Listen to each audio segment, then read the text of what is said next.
बसलेलो आहोत आणि आज मी सकाळी जे सूर्य उपासना करताना ध्यान घेतलं, नक्षत्र झाडाचं कनेक्शन, नक्षत्र झाडाशी कम्युनिकेशन करायचं.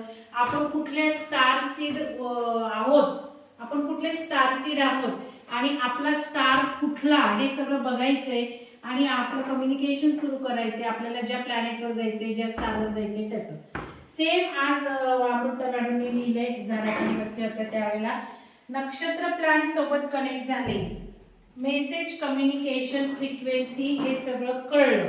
Message from plant and message from star seed and higher seed. बघा म्हणजे यांना आधीच आंब्याच्या झाडाखाली हे त्यांनी लिहिलं आणि मी काही ध्यानात मला माहितीच नव्हतं मी काय घेणार आहे. मी मौनच होते. आपोआप मला तेच आलं, यांनाही तेच आलं. याचा अर्थ ऊर्जा आपल्याला गाईड करत आहे, ग्रुपला गाईड करत आहे. यांना देऊन पहिला मेसेज समजा हां ठीक आहे.